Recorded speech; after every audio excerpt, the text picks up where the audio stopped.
Hey everyone, good to see you. Well, this is our second week of lockdown, and like you, we're walking around our streets and we're looking for new streets to get out there and find.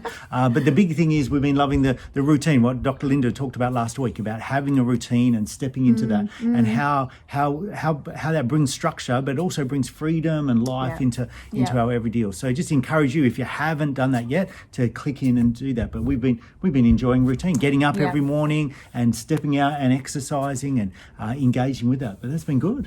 Yeah, and we've got Dr. Linda is bringing another tip for us on worry.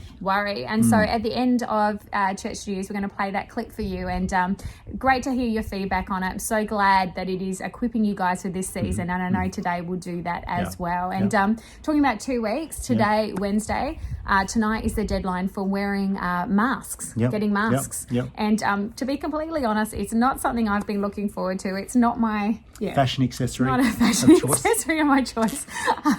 But having said that, I know I laugh about it. It's not necessarily a laughing matter. I know that it is something that we can all do, an easy thing for us to do, to play our part. And so we just want to encourage you guys in that, encourage you to, if you're like me, feeling a little bit awkward about it, just to push through. It is definitely for the greater good of our community to do that. And if you are needing masks, we had some people donate masks to us early on in the piece. And so if you don't have them, because we know they've sold out across the place, let us know.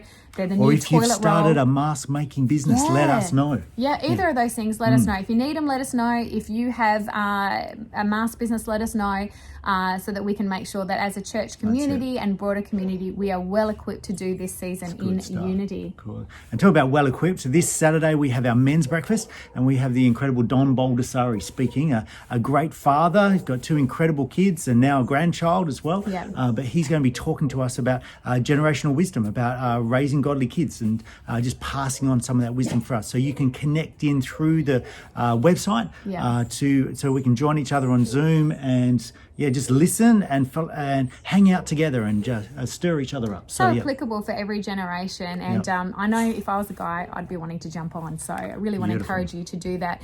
This Sunday, we are kicking off our new series, Revive. And we also have our first good news story, which is all on the power of prayer. And just want to say a huge thank you to you all for joining your faith with our faith every single night.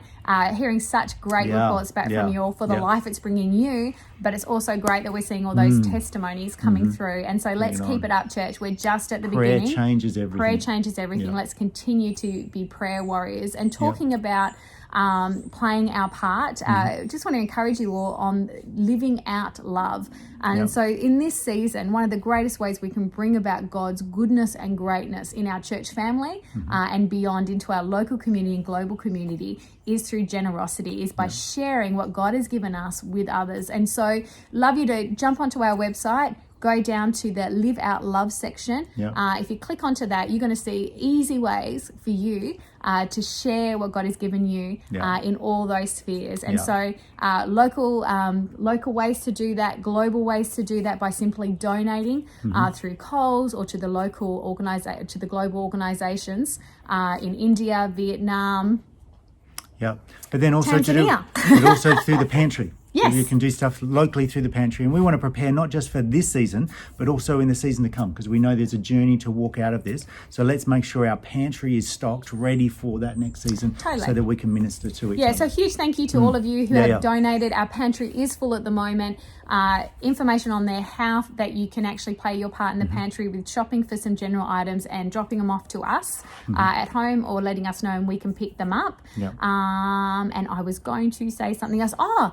If you are in need of God's generosity at this time, if you're in need of some extra love, please let us know. Or if you know of someone who does, simple ways for us to be able to make a huge difference in people's lives, a huge difference in your life. You can do that through the app. You can do that through the website. You can do that by calling us. But let us know, because we would love to share God's generosity with you. Amen. So church, right now we have... Dr. Linda. You have nothing else to say? I have nothing else to say. We love you. Here's Dr. Linda. See ya.